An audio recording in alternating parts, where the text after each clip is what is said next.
What if you're playing against really good players? And you know they're really good? Well, then, Would you go to three? they'll double. Well, I know. Yeah, they've gotta have the goods to W them. Yeah. So, I'm reading this book. Wow. Very impressive. It's really good, actually. Never been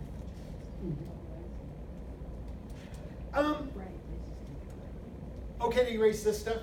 It is, I know, and it is all within that table. I want to talk in our last bit of a couple more things. Want to talk about Jan, I'm sure, has been waiting all day for this. We want to talk about a free bid. This is Jan's new favorite thing. She likes to talk about free bids. now that I know what it is. Yeah. And to give the rest of you the benefit of some of the discussion that we have had recently, a free bid just means you're bidding in a situation where you don't have to. Remember, a partner makes a takeout double and your right-hand opponent passes, you've got to deal with this takeout double. You must bid something. You must take it out, right? That is not a free bid. You are pretty much forced to bid. A free bid would define a situation in which you're bidding and you're off the hook. You don't necessarily have to. So maybe it's a situation like this.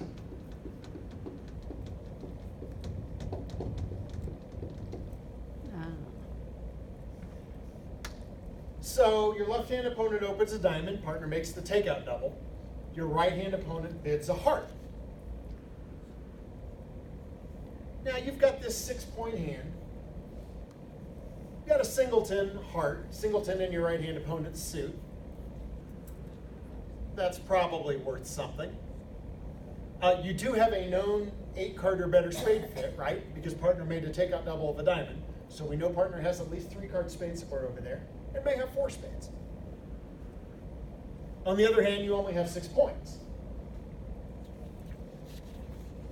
Do you have to bid? No. Because your right-hand opponent bet a heart, you have been freed from your obligation to respond to the takeout. But we deal with a different question. Should you bid? And I would say, yes, with this hand I think you should. It's a little light, but do you not still have 1 spade available to you? And if this hand had another king in it or ace in it, could you not still jump to 2 spades?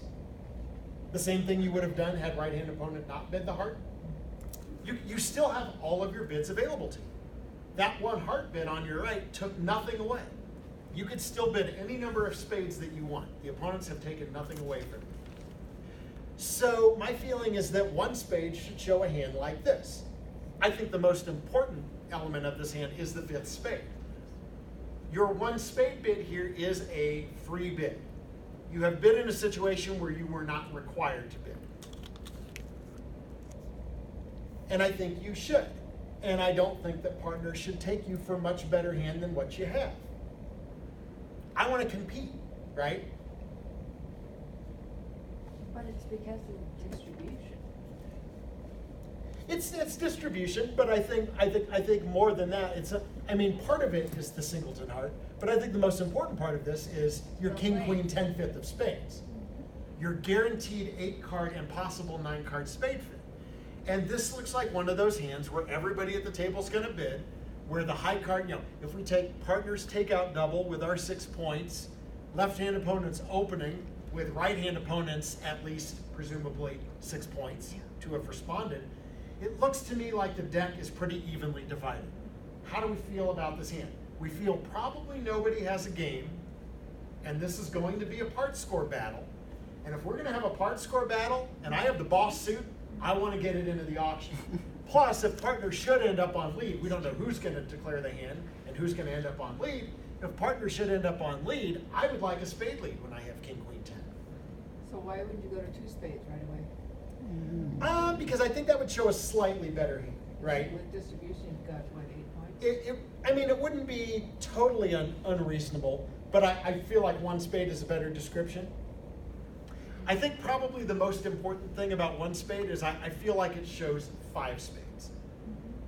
If I had only king, queen, fourth, I might just pass with a 6 king. And what if you had a 6 spade? 6 spade, I might be upgrading and jumping to 2 spades. I don't know that I'd go all the way to 3. Again, I feel like game is unlikely. We also don't know entirely how useful that singleton heart is. I mean, it could be that our right-hand opponent has most of the heart honors, and maybe the heart shortness is a good thing. On the other hand, what if our right-hand opponent bid a heart on jack fourth, and our partner, the takeout doubler, has something like king queen fourth? Is that a good holding opposite our singleton? Not really. That's wastage, right?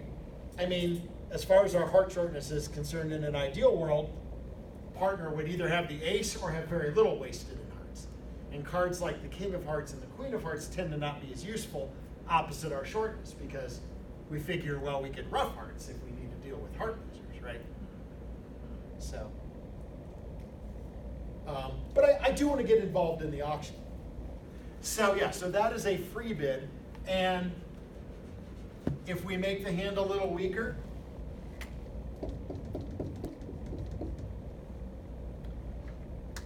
now had right-hand opponent not bid a heart, we would respond to partner's takeout double with 1 only spade, right? Because now this hand's not quite as good. And in this case, with only 4 points, and righty having bid here and taken me off the hook, now I will pass. Because I think that is a little too weak for a free bid. And now I think it's going to take something, for me to want to get involved and bid the spades now, it's going to take something like a second double from partner. You know, perhaps showing a little better hand, or even if the opening bidder raised to 2 hearts and it came back around to me, I would probably balance 2 spades at that point and not sell out to 2 hearts. But at least partner will have gotten the picture because we didn't take a free bid the first time. They're like, oh, I got you. You got a pretty weak hand. You just don't want to sell out to 2 hearts. You want to try 2 spades. I mean, you do have a guaranteed 8-card spade fit, right? You just don't have as many points. Don't have as many weapons to fight with this time, but still might not want to sell out to 2 hearts. So that is the free bid. So kind of while we're on this topic of free bids, I do want to discuss a little bit as we wrap up today about the takeout doubler's second bid. Because there are a couple things that go with this. And in particular, we want to look at the takeout doubler's second bid when you have responded to the double minimally.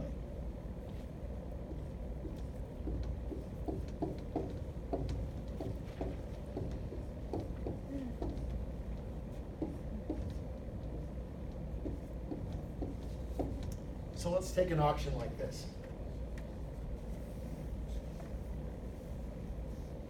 So the opponent's opened a club. We made a takeout double. The response to the takeout double for our side was 1 spade. So here's the warning, right? This is a fairly weak hand. Maximum about 8 high card points because there was no jump, right? And now the takeout doubler has raised to 2 spades.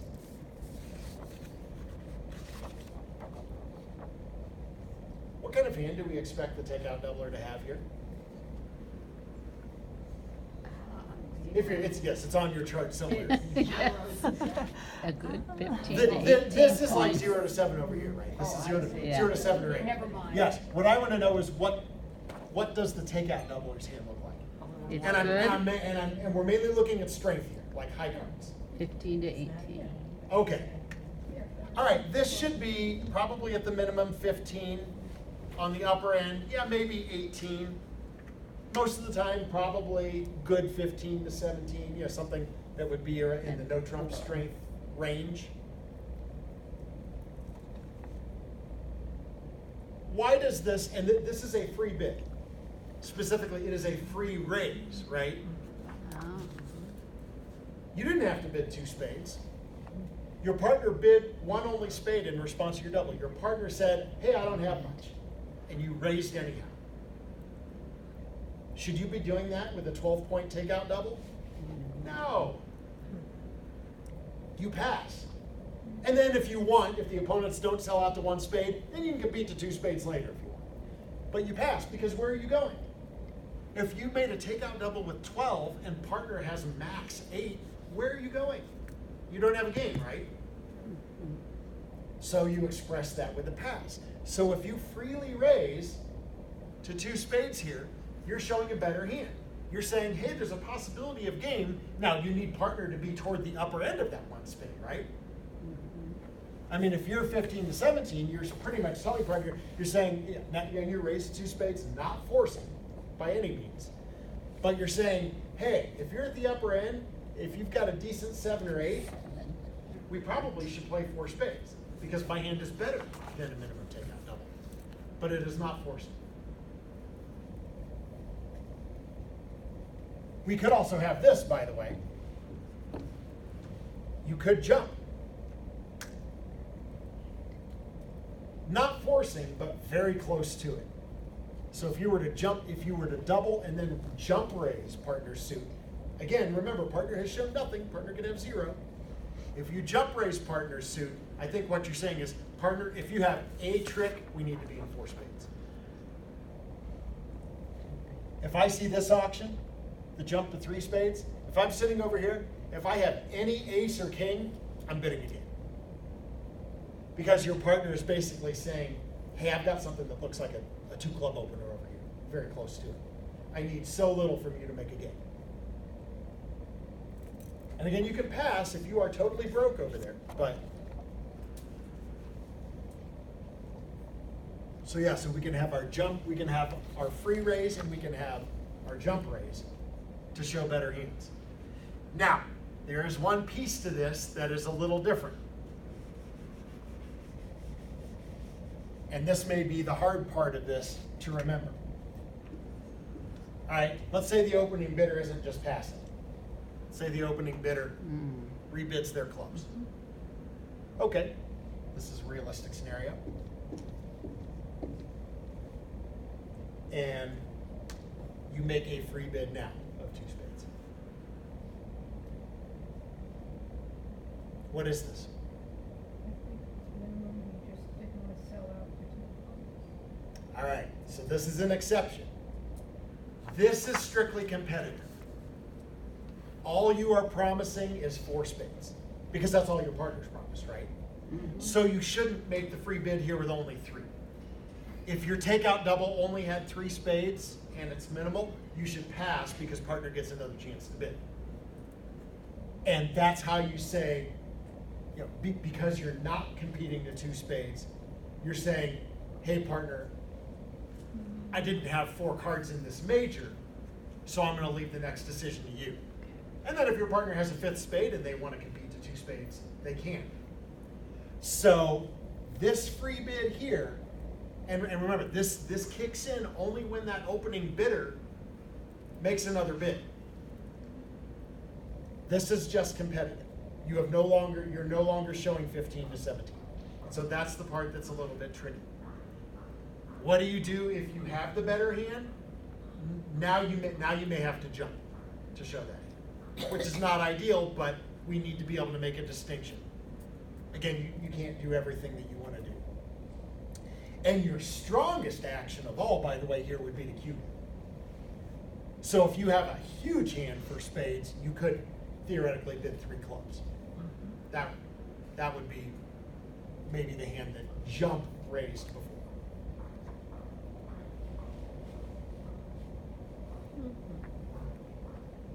So yeah, these are all little adjustments that we have to make in competition, and to help partner make good competitive decisions. So I think the most important thing, because your takeout double doesn't promise 4-4 in the majors when they open a minor like this is an opportunity for you to say, yeah, partner, we do in fact have an 8-card spade fit, versus Now, maybe it was only a 7-card fit. I'm gonna pass this around to you and see what you wanna do. And is this one where if they cubed to 3 clubs, if you truly are broke, you just go back to 3 spades, but if you have an Yeah. ace or king, you'll jump to the 4? Yeah. If partner were to cube it 3 clubs, and it's funny, I had a hand, I remember years ago playing a hand like this at a tournament in Michigan. And they had opened the bidding, and my partner made a takeout double. And I had garbage. I had nothing. I had 0 or 1 point. And my longest suit was diamonds. I didn't have a major. So I bid diamonds as cheaply as possible. And partner cube bid. And I went back to diamonds at the cheapest level. I said, go away. And partner bid again. We ended up in 5 diamonds.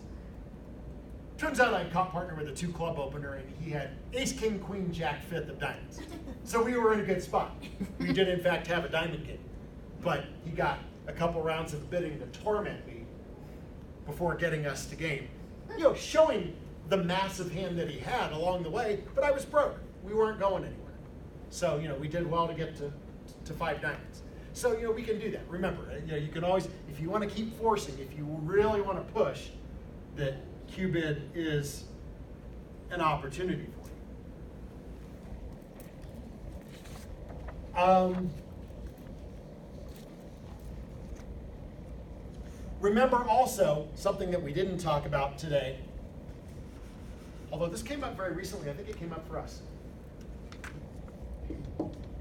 Let's talk about this auction.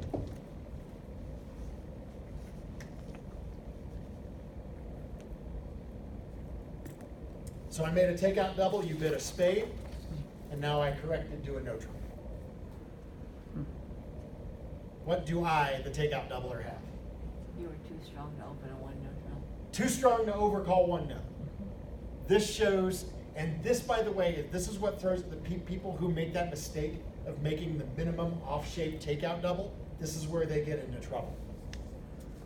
Let's say, you know, because what I see sometimes is, we looked at the hand earlier where we said you shouldn't make a takeout double because you have a doubleton spade, but then you mistakenly make the takeout double anyhow, and of course partner bids the suit you can't support, and you think, oh, I'll just wiggle out of this by going back to no trump. You can't do that. You have just shown 19 to 21 with a club stopper. I feel the need to tell them to start hoping that I had my bid. I always hope that partner has their bid.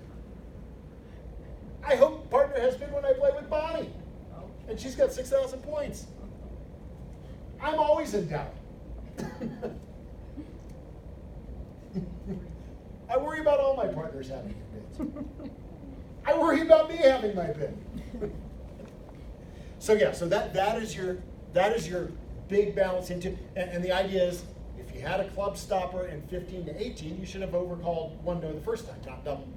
So double followed by no trump. And remember, there are times where you might have, like, what if they open a spade? And you have a balance 19 or 20 kind of thing. Well, now partner may be bidding 2 clubs or 2 diamonds or something like that, and you've got to correct to 2 no.